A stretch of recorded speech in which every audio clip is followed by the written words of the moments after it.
lúc xưa này và cô giờ là mua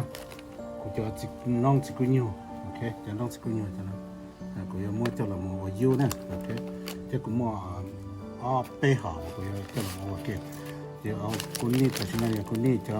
crop pots, plantable pots nè, cho nên mà có mua cho là mua cho cho hậu cho các bạn cho let's start with it. So I'm gonna need the knife. Okay.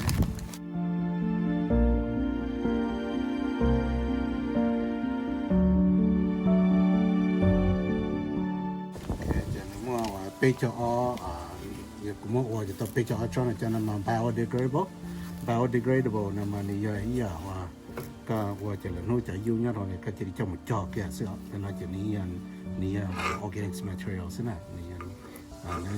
chấm bông mà phao là mới chấm mà phao là cho là wash nè. Okay. So first thing you're gonna need to do mua chỉ mua chả ok có mua chả cho là trò đó không ok cái chả của xí này cho potting mix có mua trò đó không cần mình chót chỉ chén kia cái chén đó mình cũng hay sử dụng thế okay thì có mua trò tả nó right. Okay, so good. Okay, so kamu cho bia tadi na, okay, thì buli na cho nó là thế. So nó cũng muốn cho nó chỉ có nhiều này, cho nó chỉ có nhiều là mà lu rồi dùng ble, okay, chỉ có chúng muốn cho ta, thì muốn cho một ly 2 inches, okay, thì ilu này nó nông được tao ilu này nó đá nó cái chúng muốn phổ cái 2 inch nữa là giờ thì 2 cm nó là cái hay mong là cái ta xin nói thì này chúng ta fill a little more potting mix on the top here. Okay, all right, pretty much that's good. Cái này là khá thích ý nè, cái táo là cái mà cho được thế nào